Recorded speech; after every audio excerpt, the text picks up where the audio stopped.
Welcome to In Front of Ira. I'm Sabrina. And I'm Torsten. And we're historians. And friends. And lovers. Of romantic comedies. And this week, we're talking about an indie movie that not enough people have seen, but also, as I found out, more people have seen than I thought. So, like, a medium amount of people have seen this movie. It feels like apparently more people than I thought saw it when it first came out and have since forgotten it exists. So I still think... I get that, yeah. I still think this movie has been unfairly memory holed, or people who weren't hip at the time just skipped it completely. So basically it's just flown under the radar, and that movie is called, so that also makes it a bit confusing, because in some countries it's called The F Word, and in other countries it's called What If. And that's not just like Germany being weird again and translating something to a new English title. It apparently is different across the US. That sometimes happens with indie movies, Canada, and it's never a good sign. Because literally right now, so I watched this on Prime, and like one version of it with one of the titles is freely available, and then under the other title, you have to pay buy for it. Yeah. And it's there twice. So I think that probably is a distributor issue because it's an indie. So again, like UK and US distribution probably, or Canada even, because this film is from Canadian, Canada. Irish. Canada. Yeah. I think it's the first and probably only Canadian-Irish co-production rom-com that we've done and will probably ever do. Although, unless they do a Hallmark movie where they go to Dublin, then it will automatically be that too. But so this movie's from 2013, and it has an all-star cast of people who were definitely already mind-blown cast. Names then, but have only gotten more famous since, particularly one of them. But like, so it starts Dan Radcliffe, and I don't think we need to explain to people who Dan Radcliffe is, because he's literally Harry Potter. You need to call him Daniel Radcliffe for the British people. Yeah, but he always goes by Dan, so I'm. But that's how he's credited in the Harry Potter. Yeah. But what we will need to talk about is like the projects Dan Radcliffe has chosen since he's done Harry Potter, and this is one of them, because he keeps choosing the most outrageous projects that he just wants to do and that he believes in. So that tends to be indies, or he's done theater on Broadway, and he obviously has sort of enough star power and certainly enough money that like he can do whatever the fuck he wants, and he actually tends to do that. He's not been in almost anything big since, and so I think he actually makes good choices for what to pick, and this is certainly one of them. And so the female lead is Zoe Kazan, who we met on this podcast. Yeah, friend of the podcast. At least we're trying to make that happen. Yeah, she's the lead in Big Sick, of course, and she was the daughter, and it's complicated at least. So she definitely have a tail of a cat in my face right now. It looked like you had one of those like reporter microphones, from the field, like a boom. No, it is just my cat being an idiot. Anyway, so Zoe Kazan, but then there's a secondary couple, as there so often, and that it's Adam Driver, who, to be fair, was already doing Girls at the time, and he's sort of not yet Star Wars. Yes, so he was just, so it makes perfect sense for him to be in this like kind of indie in Toronto, because he was doing Girls in New York, and that's close enough. And also Girls is HBO, so like few episodes and bigger breaks in between shooting, and he's also not on every episode of Girls. But his character there is also a toned down version of his Girls character. Like, he gets to Adam Driver a lot in this. That's what I was wondering, like, because I was like watching this performance, and like there's a very specific cadence to what he does, and I think that's everything. Adam Driver is it's like William Shatner. Adam Driver always Adam Drivers. Sometimes he does it as a Sith Lord, but most of the time he just Adam Drivers. Yeah, it's more convincing when he doesn't wear the Sith Lord garb. Yeah, when he I will not immediately say what my favorite line of this is. But anyway, They're all so good. And there's Mackenzie Davis, who plays his girlfriend and then wife, and she's in *Halt and Catch Fire*. And if you've not seen *Halt and Catch Fire*, Blade Runner 2049, yeah. But at that point, I think *Halt and Catch Fire* is also around that I time, think this is probably one of those 2030? things that they do for summer between seasons. Yeah. So there's another. This is just something I want to put out there, because like I finally Googled this yesterday, and like my mind was completely blown. Megan Park, who plays Zoe Kazan's sister in this, is the same Megan Park who is the writer-director of My Old Ass, which is the movie starring Aubrey Plaza, which got all the plaudits, I think, like on the festival circuit like a year ago or something. It is one of the most devastatingly good movies that I've seen in probably a few years. Somehow that passed me by completely, and I apparently need to catch up with it. It is so good. But she's the person in this that I kept looking at and couldn't figure out where I knew her from, and clicking on her IMDb still didn't solve this mystery for me. So it might have just been her doing the award circuit about a year ago. I mean, yeah.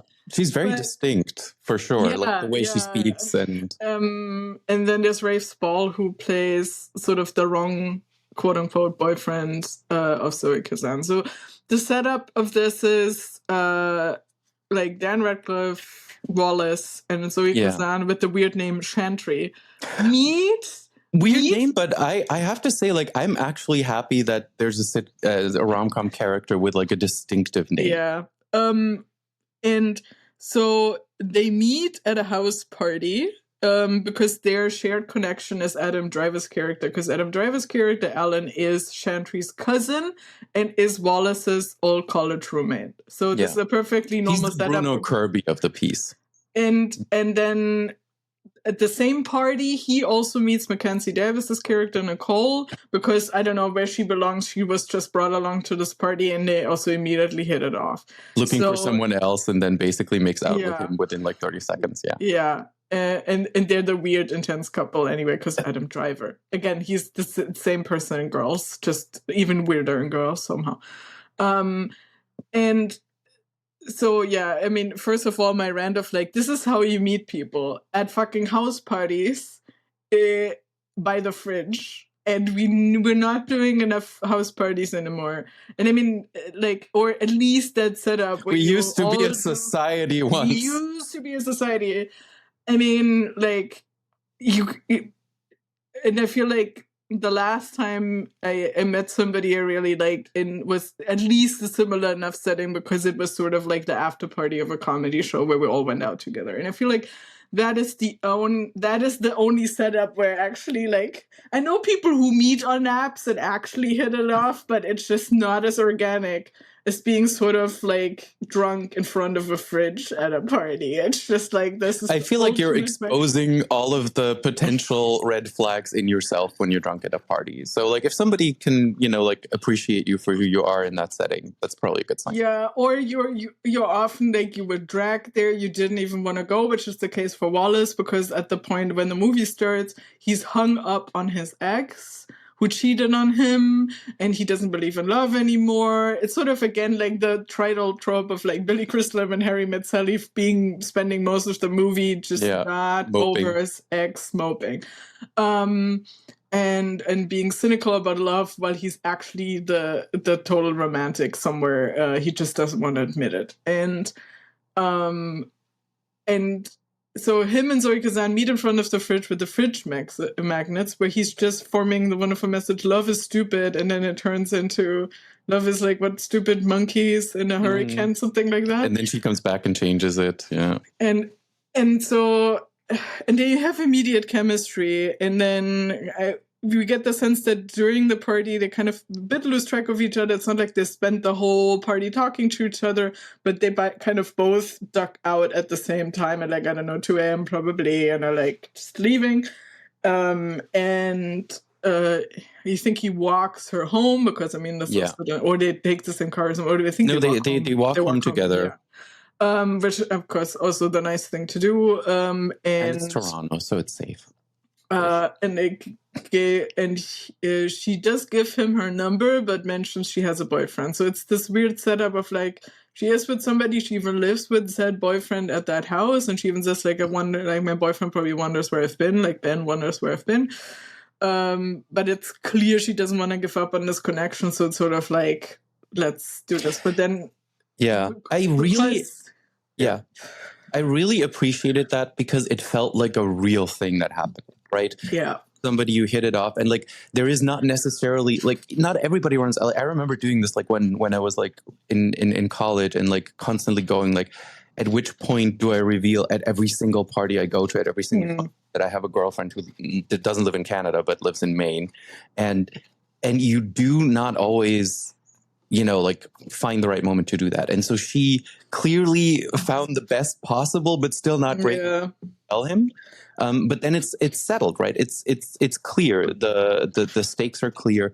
And he basically on purpose loses her number. Like that's because he's like he don't want to go anywhere. I don't want to have my heart broken again. And but then they meet again, which is as fate wants, they meet again at a late night showing of Princess Bride at a local cinema, where they both go alone. But apparently her boyfriend just didn't show up, and he's still moping. And then they stand outside the theater, and like he still doesn't want to talk to her, even though he clearly recognizes her. And then however they end up talking, and then it kind of goes from there. So again, it's very When Harry Met Sally, and I mean, of course, yes, this is also the friends to lovers trope, so it makes sense. But the parallels of like they keep meeting, and they apparently can't escape each other, so they might as well now actually become friends, even though they didn't the first time around. Yeah, I like the When Harry Met Sally connection is obvious. I mean, it's incredibly obvious, like the parallel structure of the other couple who get married before, like all of that exists. The thing that this movie does, and I've now seen this 3 times. I saw it. I think I first saw it like at some point last year, and I liked it.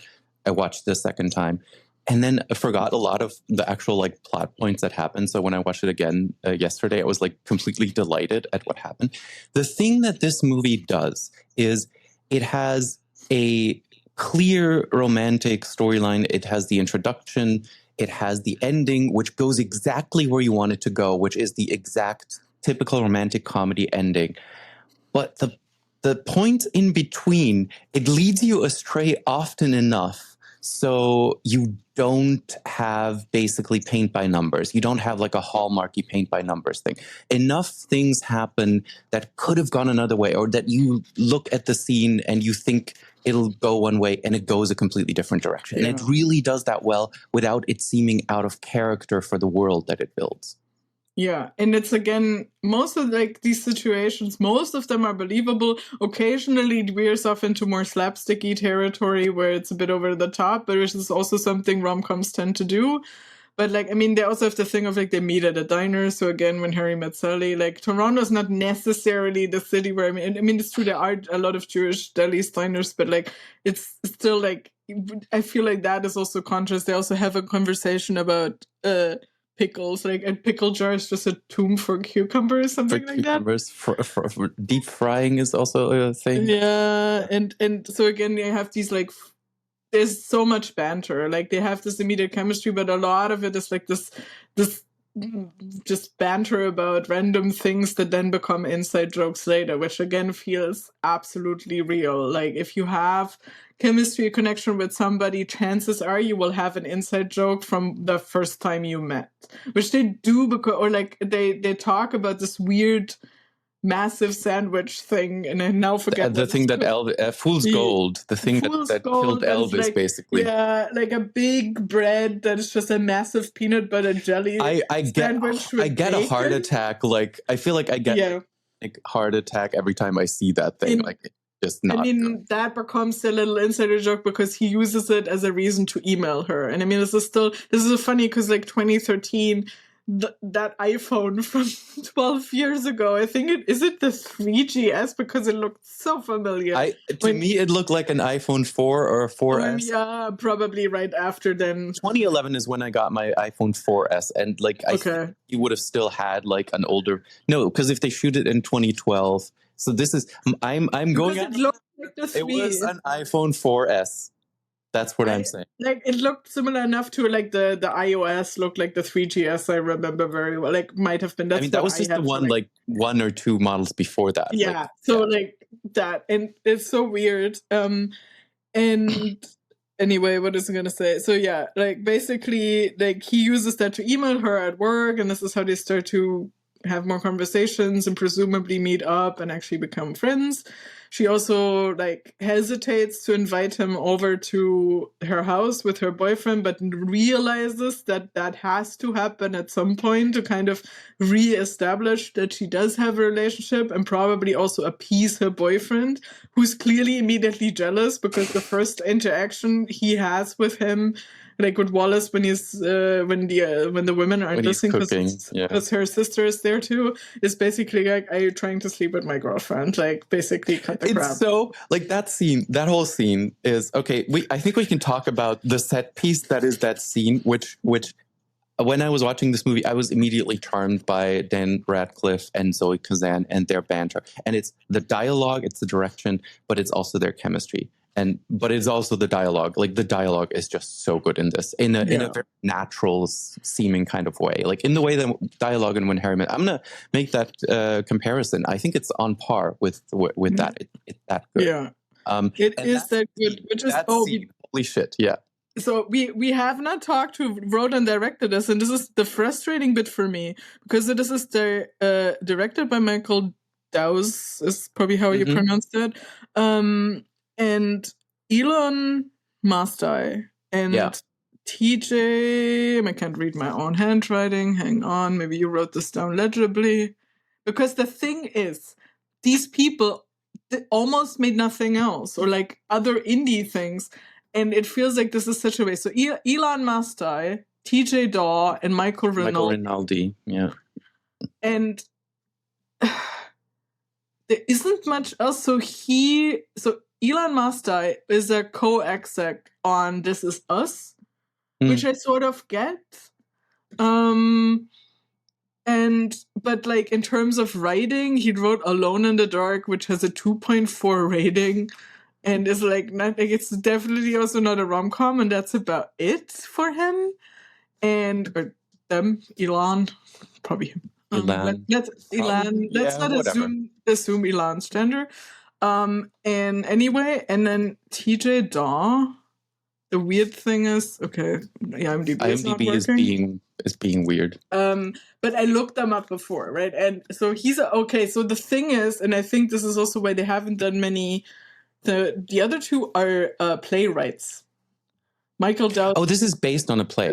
This is probably why they haven't written like too many movies. Exactly. Like at least some of them are going to be the writers of the original play. TJ Daw and Michael Rinaldi wrote this play, Toothpaste and Cigars, that was adapted into this movie. So that also makes sense of why the dialogue is so good, because assuming this is like a small play, you're not working with a lot of set, or you're not working a lot of props, so the dialogue has to sell this to you. Which is also the thing that it made it feel like When Harry Met Sally, because When Harry Met Sally is basically a play on screen. Yeah. Like I remember at some point being a teenager with nothing better to do and taking the When Harry Met Sally script that I found online and like basically reformatting it into like, this could be a play and this is how you would do it. And like, there's nothing much you need to do. Like the dialogue carries it, and it carries this one as well. It has some beautiful, the dialogue carries it. And Daw is someone who's just at fringe theater festivals apparently, and it makes sense. But it's also like such a shame because clearly they adapted their own screenplay with the help of this other guy who has some kind of screenwriting experience. But this is clearly still their dialogue, and Yeah, I think this movie really suffers from being a Canadian indie and not getting wide distribution, and being made in 2013, which is like the kind of like depths of we're not really doing rom-coms. Because like this movie in 1993, like that would have been to me like this at least should have been huge. Like it's so. I mean, probably also could have died if not the right people were cast. I mean, you can certainly see Meg Ryan in this part if it's 1993. if they got a big enough cast and production team behind it, it would have made it. But these things are never predictable, and like in this case, it's just like way too good for how few people saw it. Again, like I posted, so this is just based on my Blue Sky bubble, but I was surprised by how many people were like, oh, I've actually seen this, but a few people were like, well, I saw it back then and not since, and I should probably watch it again. I watched it again. I watched it again after a year, and I kind of rediscovered it. It holds up. And I know that I've seen bits and pieces of it simply because of who's in it. So I think the usual thing, these things happen where it's like, surely some hardcore Dan Radcliffe Harry Potter fans went to see this in 2013, because this is also him just literally coming off the last Harry Potter. He also still looks like Deathly Hallows Harry Potter in this. It's so disconcerting because by now, obviously, he's 12 years older and he's still, I mean, he hasn't changed that much, but he looks very distinctly Harry Potter still here. And yeah, and I mean, obviously, again, now with like a lot of fans of Adam Driver will have come back ever since he was in Star Wars. And we need to talk about this scene, because like that is to me the epitome of the thing that the movie does well. It sets up a scene. It doesn't go exactly where you think it'll go, and it just leads into brilliant slapstick humor, which also is deep. Like it also completely helps the plot along. So he is invited to her boyfriend and her house. Her sister Dahlia, that's the Megan Park character, is also there, who I think is just broken up, and there's like at least the assumption that Wallace will potentially be somebody that her sister could be interested in, like, and she certainly is. Like there's certainly that vibe there, and then meets the boyfriend, and Rafe Spall kind of plays him like as if he's Tate Donovan in Friends. Like that's kind of the vibe that I got. And just does this in like a very kind of like jovial manner until he kind of like corners Wallace, and kind of between two sentences goes like, so the job I do, it's important and it's interesting and this, and then are you trying to sleep with my girlfriend? Where like there's no beating around the bush. This is like, we're setting up this guy as the antagonist, and it's brilliantly done. Yeah, and I mean, it's doing a good job of also just humanizing him. Like, of course, we know what movie conventions are like, so we know he's the wrong boyfriend, quote unquote.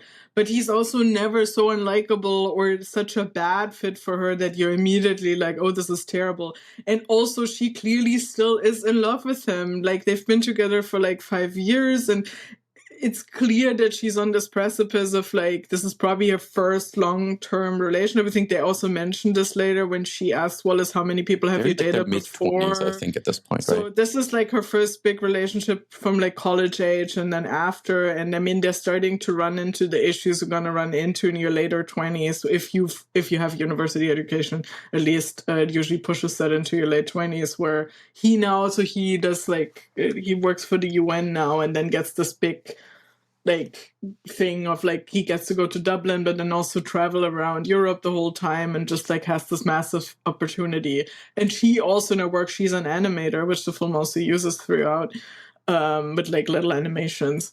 She gets offered a promotion she turns down because the promotion would come with moving to Taiwan for at least like a year and like really running this project there. So they're clearly at this precipice of like having to choose between like career advancement and like committing to this relationship more. And they're clearly at an age where they might then get married if they like manage to get through this. But it's that like, it's a very real thing, and it never feels like, oh, this guy's really bad and he doesn't appreciate her and he doesn't like her or anything like this. No, he's not a bad guy. He's just like, he is the You've Got Mail boyfriend. He's Frank. He's Frank. He's right. Frank. Yeah. He's not right for. I found him a little bit less likable than Frank, just because of the introduction with that. Are you trying to sleep with my girlfriend scene? But he's clearly also rattled, because like the next thing that happens is he kind of like gets something in his. He gets like on chili. Yeah, he was chili in his eye, because he's obviously in his mind about this as well. Yeah, and so at first he gets chili in his eye. And then Wallace, who is like a dropout med student, is like, do something. Do you have saline? And like he gets the saline solution for the contact lenses from the bathroom. When he comes back from the bathroom, he manages to knock him out of the window. Like By opening the door, it's so good. One floor down. So obviously, like he survives and like he is injured, but not that badly. So that's not like could have been way more horrifying. I am in awe of this scene because it's the highest slapstick, like the knocking nose. It is believable in the moment. Like, because he would run around like a headless chicken with this, and he would be in a position where that could happen. And also the fact that this really is an important moment in the relationship, in the movie, in the way that the plot works out. Because until then, you kind of think like, oh, this is an awkward thing. They're gonna have like an awkward dinner. Awkward dinners are all over movies, happens all the time, and it's probably gonna be a thing where her boyfriend doesn't like Wallace and her sister is coming on to Wallace maybe a little bit strong and Wallace is uncomfortable and this is the comedy that we're playing. Not at all what happened. And instead they all go to the ER together where Dan Radcliffe's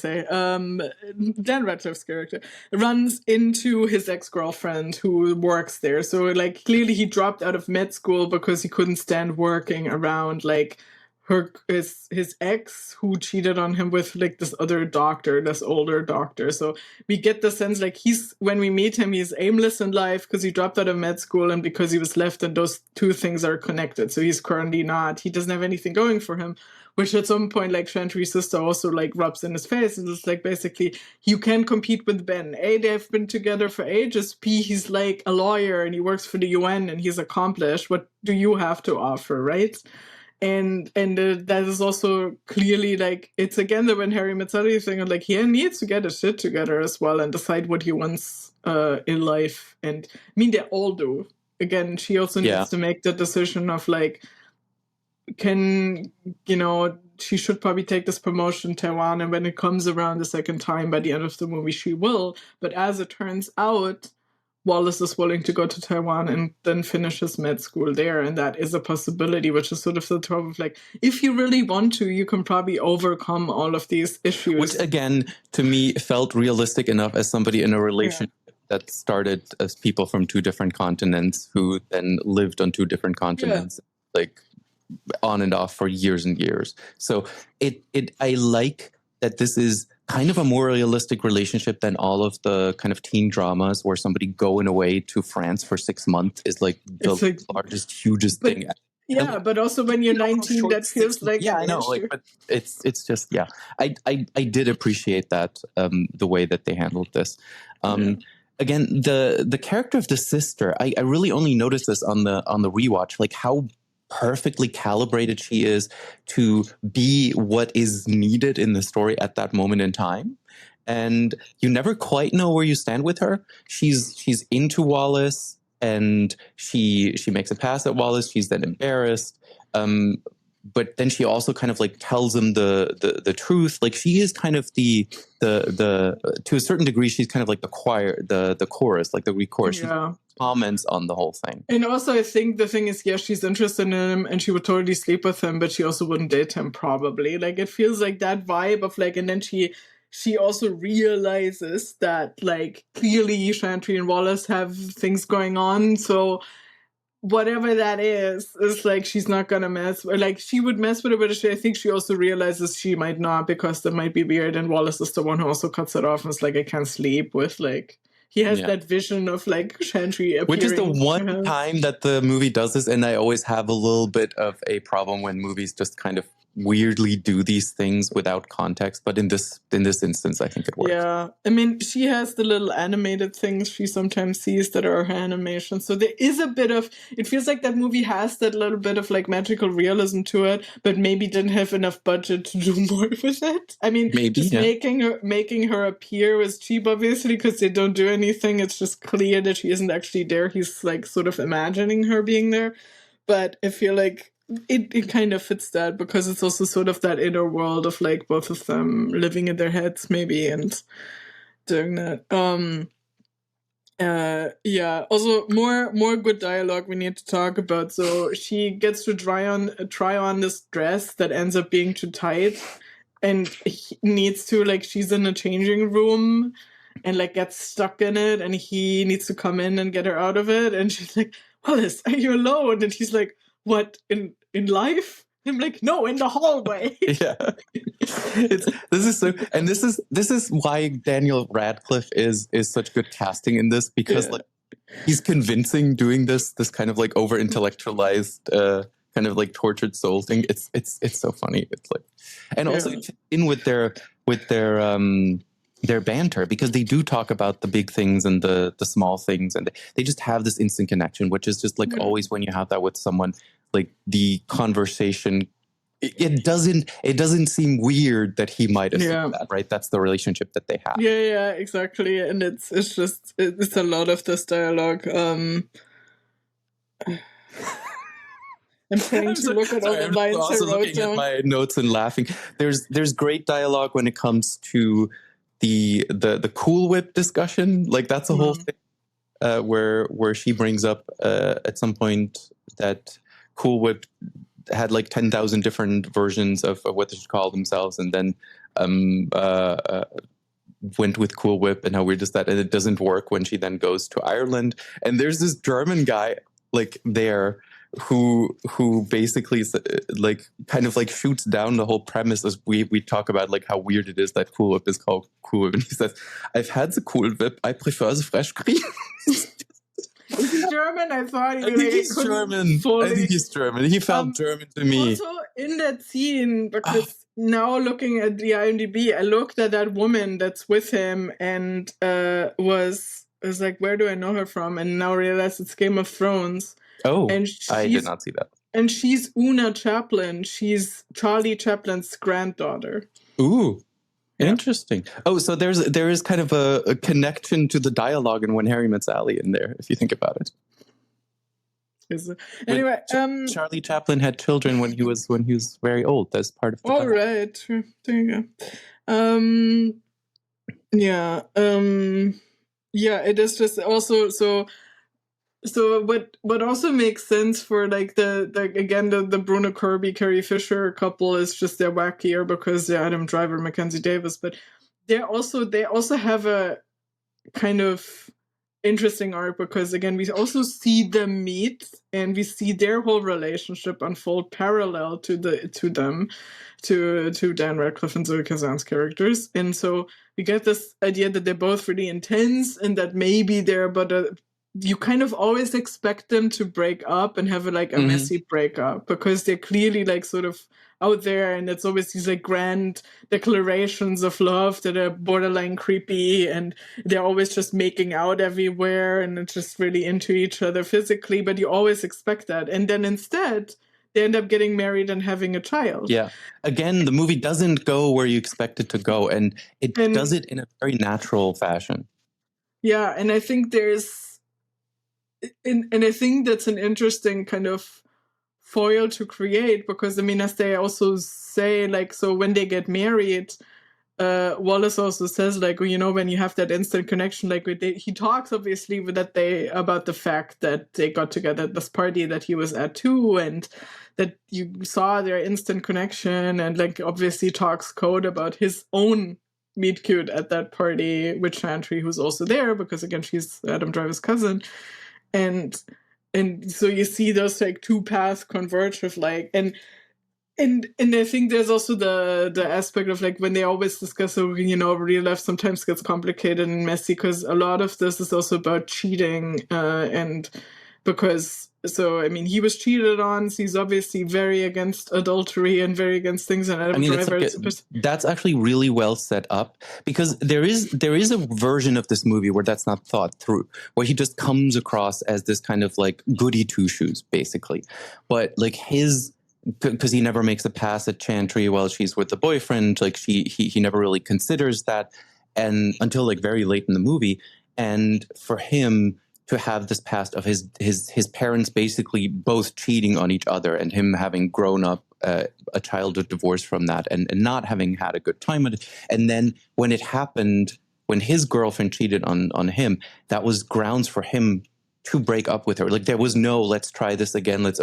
He's like, no, I'm having none of that. So like the character not wanting to cause that or not wanting to be either the cheater or the cheated on, I think makes perfect sense. And that's how he behaves the way that he behaves through the movie, which sometimes feels a little bit too passive, but is really grounded in the character. Yeah, and he sort of has a fight with Adam Driver about this too, and it's like, oh, but you know, because we sort of learn in passing that like Mackenzie Davis's character was with somebody else when she hooked up with Adam Driver first, when they met, and then subsequently broke up with that guy, and now they're married and whatever. And Adam Driver's like, look, real life is sometimes complicated, and what also makes this more human there is he's like, look, she talks a big game, but like she was hurt and this guy was not great. Like he basically says, you don't know that much about her.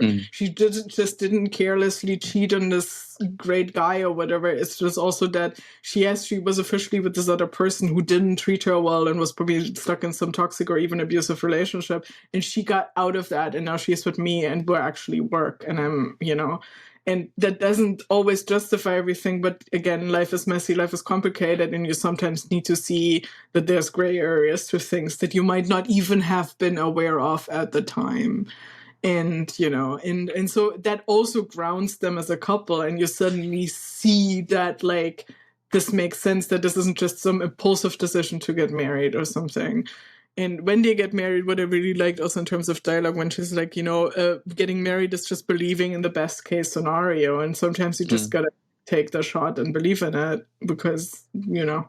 Yeah, it's the old love is a choice you make. And I think it's very well put here. This movie has not one character that I find unrealistic, and it has some over the top moments and it has some over the top character moments, but every single person who is at least has like a larger role in this is a completely believable human, and you completely understand why they are the way they are. And that's an achievement that I think we've kind of almost given up on a lot of these like big budget movies where like everything is subjugated to needing to get from A to B in terms of the plot development. Like the fact that these people feel so real is just probably down to the fact that this is a play that was written by people who did a lot of study, and this movie, if it is based on a play, kind of like probably has more time to kind of see what works and like workshop literally the dialogue and the character arcs. And I think that sometimes the banter is so almost outrageous or like whatever also makes it feel more real, because I remember like, or I hear this a lot, it's like people don't talk like that in real life, which I think also something people say about When Harry Met Sally. But the thing is, I know people who do, and maybe not all the time, but also you're watching a movie, it's totally fine. In some ways it makes it even more realistic, because you also don't want to sit there and hear the bits of the dialogue that may be completely trite.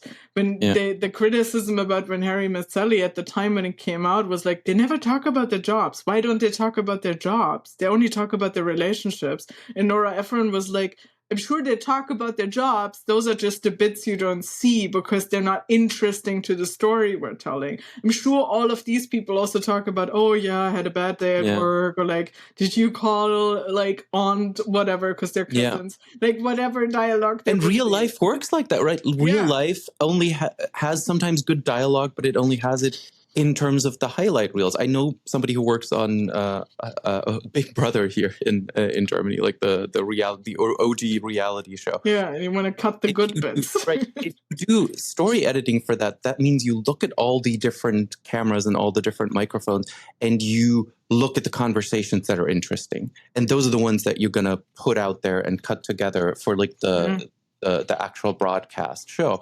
And that's what these movies kind of expect you to think about the way that people talk. And honestly, I'm sorry, if you don't think that this is realistic dialogue, you don't have smart enough and funny enough friends. That's what I'm saying. Because I've had relationships where it's probably not as elevated, and there's probably more stumbling and umming and humming and hawing. But people are genuinely funny, especially when you give them the right person to talk to and the right context. So when you meet somebody and you have that banter and that chemistry, and if you don't have that with your partner, what the fuck are you doing? I don't know. Like, you might ask Carrie if she still finds me endearing or if she just finds it annoying at this point. I think she always says she finds it endearing, but you know. There you go. I'm sure she does. I choose to believe it. Yeah. My favorite Adam Driver line, because it's the most Adam Driver thing to happen, is like, I just had nachos and I'm gonna have sex. This is I know the other way around. I just had sex and I'm gonna have nachos. This is the best day of my life. I funnily enough had like the line that comes after that when Wallace like talks to him and like about his relationship when then he says, "You totally killed my sex nacho high," which is such a good line.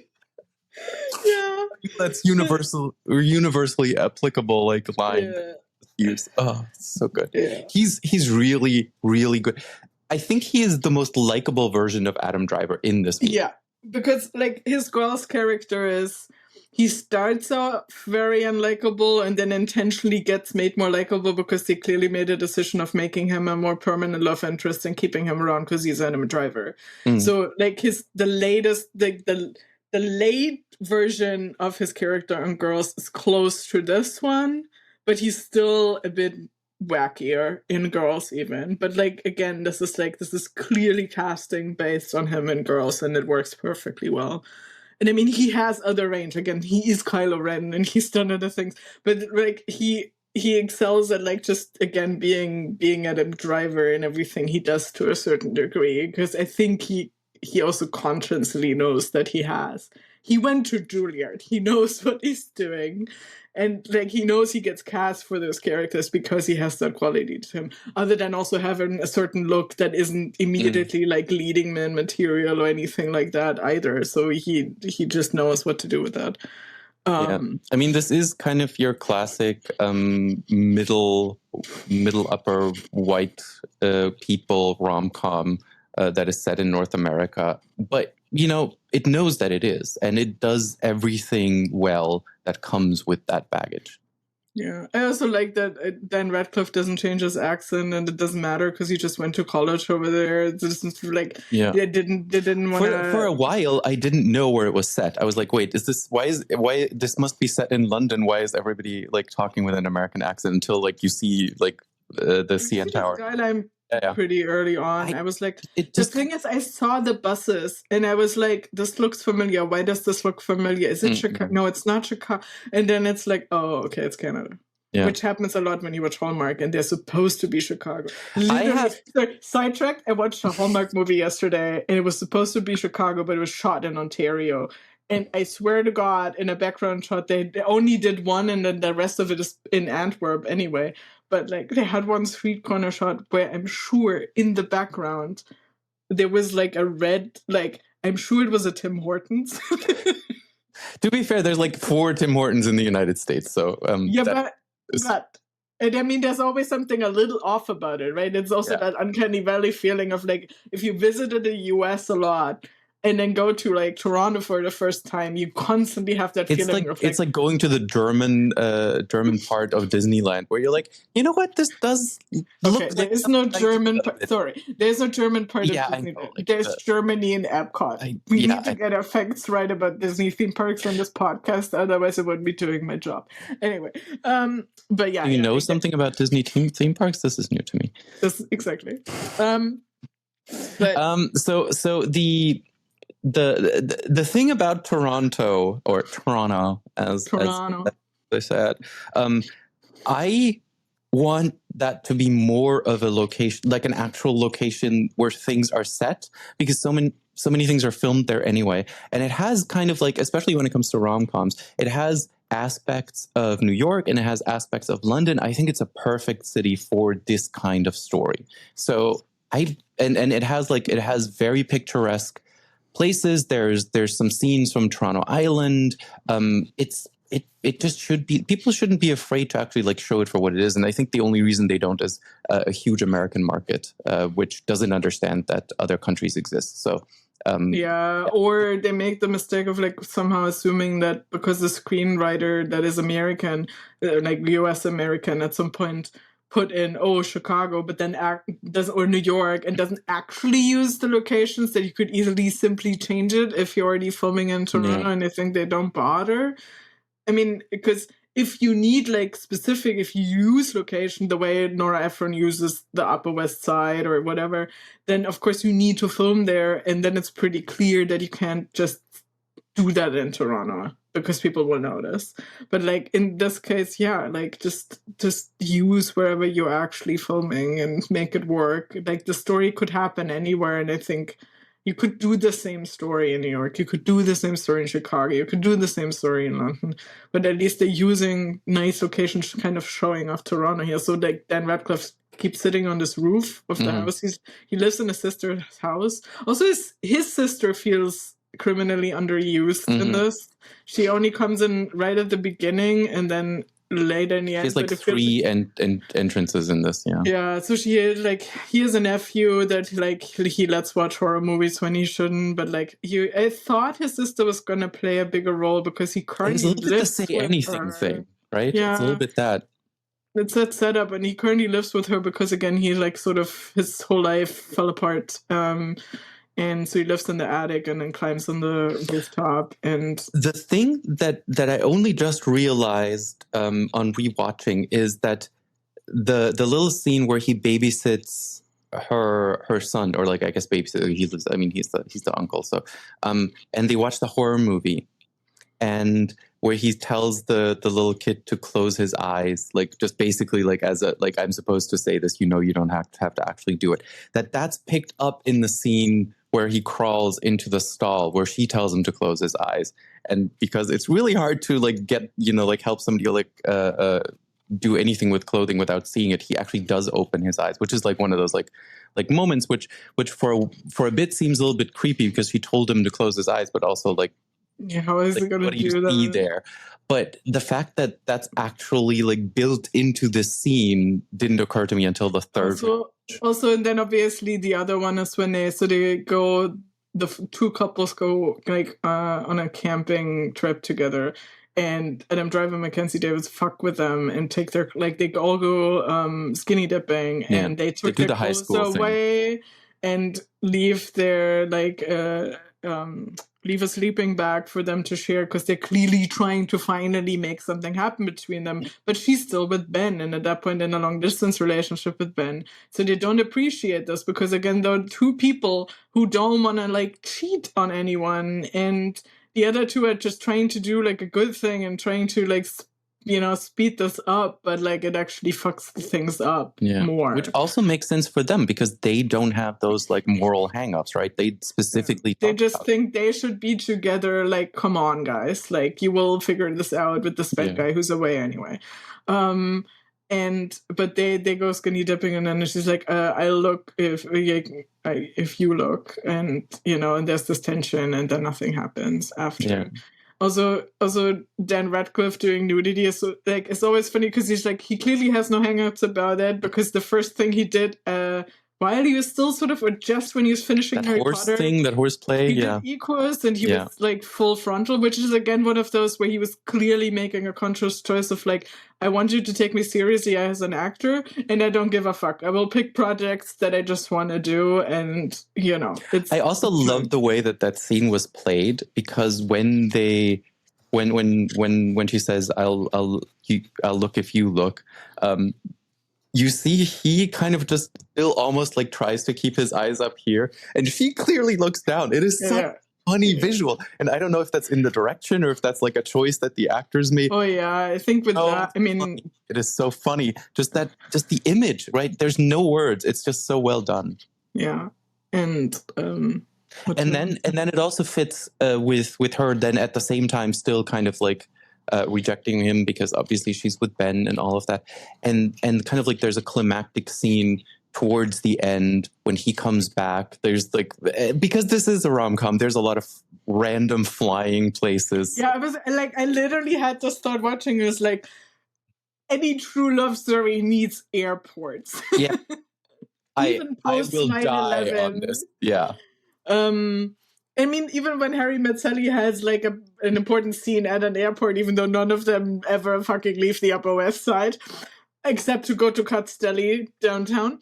But it's like, it's like clearly there's and I think it almost parodies it a little bit, because what happens is he finally makes the decision to basically risk breaking them up and seeks her out while she's visiting Ben in Dublin. But as it turns out, she basically just broke up with Ben and decided to go to Taiwan. So this is at the end of the movie. So instead, he gets hit in the face, then realizes she falls down the stairs in a very slapstick manner. She has left him a message that if she can meet up with him in Toronto, because she's back in Toronto. So he has to fly back to Toronto to meet him up. And then they kind of have a falling out because she's like, well, you would have wanted to break us up. And that goes against sort of that almost unspoken code. Although, as she also later admits, she's being very unfair to him, because, as he rightly says, because he's angry, it's like, so what? So none of the blame is on you, because clearly we've had like our moments where we almost like kissed or something else happened, and you're now pretending this didn't happen, and you were doing this while you were with Ben. Because also they go out to like drinking and dance and get really drunk, and there's a moment, and like there's always been these moments. And none of them ever crossed the line, and like clearly she knows that she clearly knows, like she clearly has a line in her head, and she never crosses it. But she clearly also thinks about like, okay, what if? I guess that's like the alternative title for this. The line that really brought this home for me is when she talks to her sister after the whole thing, and she says, "I'm a liar," and then I think it says, "You didn't lie to anyone," and like, I think it counts as lying if you lie. If you lie to yourself, and that really brought home the reality of this, right? Because it's the things you do to other people, but it's also the things you kind of like to yourself. Yeah, and I totally get that, because that just happened. Like, I mean, people are constantly attracted to other people, and if you're in a monogamous relationship, you basically make the choice to be in this monogamous relationship over and over again, because you may always run into people you have chemistry with, that you're attracted with, that you have that what if moment with, and you just have to make the conscious choice over and over again of like, no, the relationship I'm in makes me happy, and I'm willing to kind of sacrifice this other path. It's the thing that Jimmy Carter got shit for just telling the truth back in the like when he said he has he's been an adulterer many times in his heart or something like that, and everybody took it to mean that he was. But he's basically just being honest. Like the reason he stayed together is like because he's like, well, love is a choice. Sometimes it's literally just making the choice of like. Because you can also break up with somebody you still love, but the circumstance doesn't work, which is what they do in the end. I think if she goes to Dublin, she genuinely misses Ben when he's away. It's just like they reach that point of like, if she wants to take her job opportunity in Taiwan and he wants to pursue his career, then it would be really difficult. If they wanted to make it work, they probably could, but she also just realizes that maybe this has run its course because she also has feelings for Wallace. So it's those two things coming together. It is not just a long distance, and it's just making life choices. And it's not just because you're lonely, not just because... And I mean, she makes a pro-contra list between Toronto, Taiwan, and Dublin, because of course she could also move to Dublin. She would probably find a job. But Toronto also has Wallace on it, and this is, I think, the moment where she also needs to stop lying to herself, as she later says, is like, if that is such a big point on your list, that she also has like her friends, like all my other friends, Wallace. So yeah. And the movie kind of ends also exactly where it should end, where everybody expects it to go, but it does it with a final fake out, and I draw my head. Like, it's very well done. Yeah, well, I kind of knew it was a fake out. But it's still well done. It's still well done. It's fine. I was very appreciative of it. Also, we have really kind of a classic rom-com, right? This is even like, if you think about it in terms of the kind of the puritanism of it all, this has less sex than When Harry Met Sally. Like, they have a kiss at hour, I think, 1:23, and that's kind of it. I think the secondary couple gets to fill in for that. Yeah. I think the film is not trying to be prude. They do also talk about sex. And when Harry met Sally is also mostly talking about sex other than faking an orgasm in a diner. But there is also, that also felt very affront to me of like the sensibility of like, to get a certain rating, you can only say certain things and not do other things. But there is, sex is in there. It's just like the random co-worker, I think, of Wallace. I forget what the setup is, but this older guy who's like mansplaining that nobody actually like, no woman actually likes finger banging. And like, I want to go on record on this podcast so good. and tell people that women actually like finger banging. You just need to know what the fuck you're doing. But I mean, that is implied here, I think. That's the pull quote, yeah. That is the Efron thing of like random people having very important opinions about relationships and sex that are blatantly wrong. Basically, like Billy Crystal early in the movie having all these rules about women and men can't be friends, which is not true. Again, like they definitely can be. Yeah, it's just.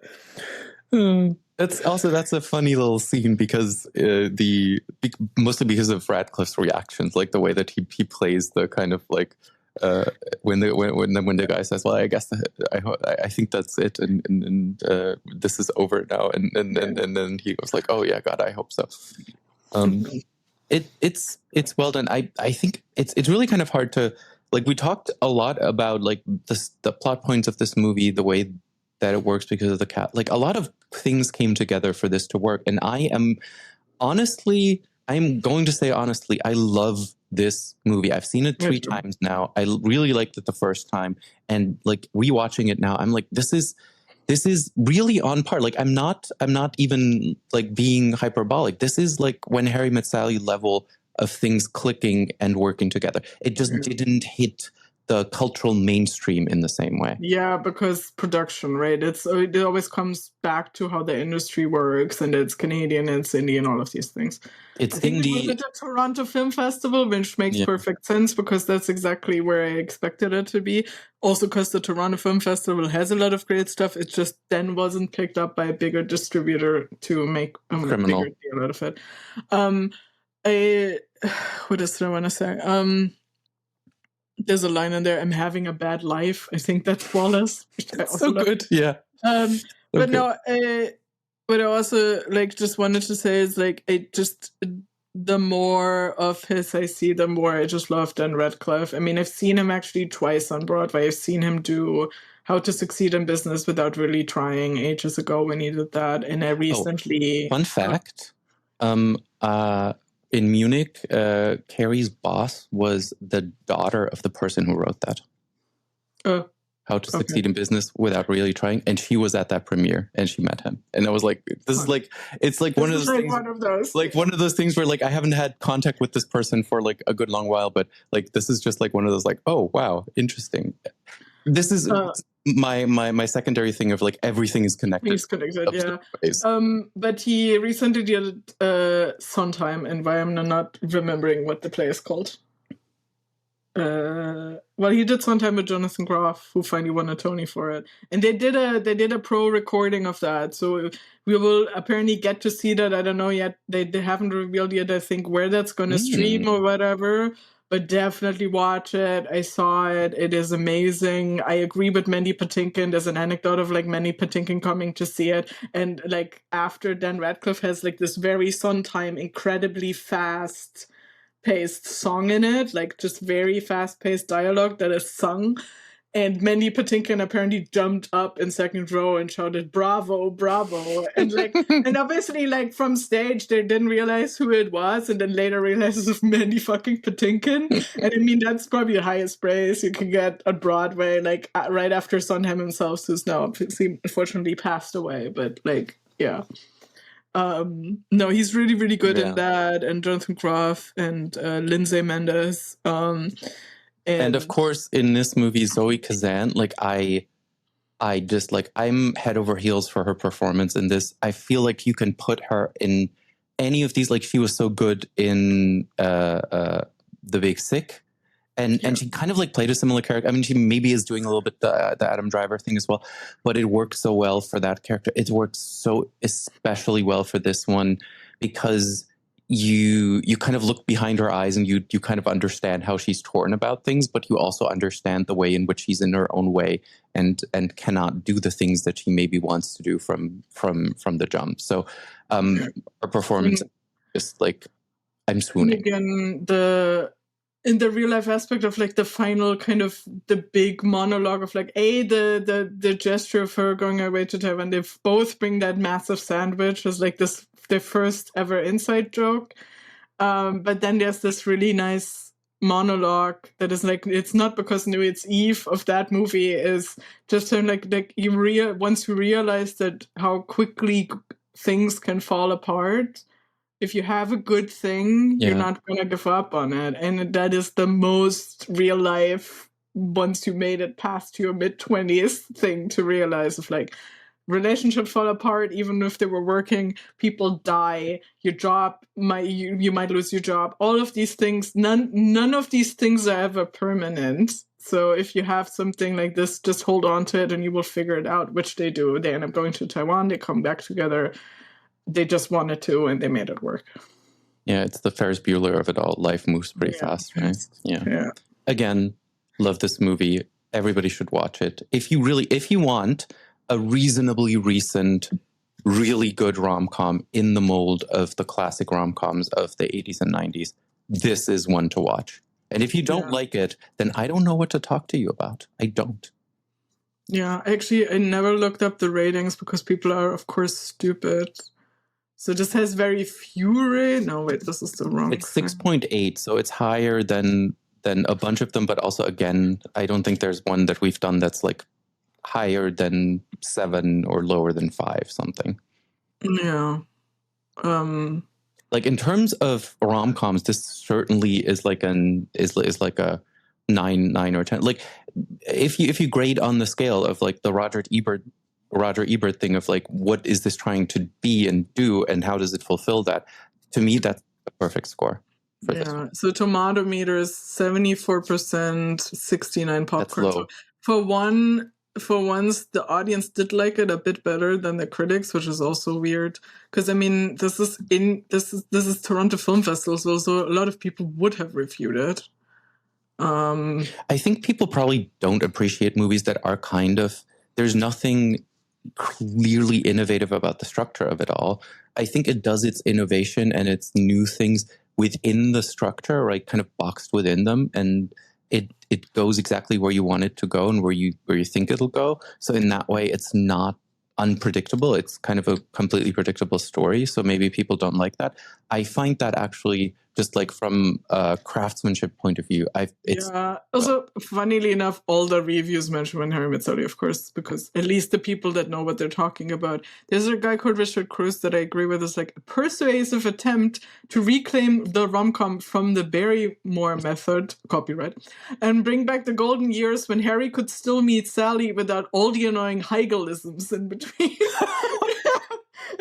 I feel we need to do a Heigl. A Heigl, yeah, 27 dresses is kind of, or Knocked Up. I keep telling you we need to do Knocked Up because we've not done Judd Apatow, and I like Seth Rogen. I will always like Seth Rogen. Watch the studio. I said this in another episode. Yeah, so that's basically it. I don't think so. The official tagline that exists is "Being friends has its benefits?" ? Yeah. I don't know. Do you have a fake tagline? You're not alone in like the universe. Yeah. I think mine is just when Chantry met Wallace. Yeah, that's pretty fair. Again, weird name. I like that we never actually comment on the name. Also great. I'm here for it. I'm here for it. All of it. Yeah. Me too.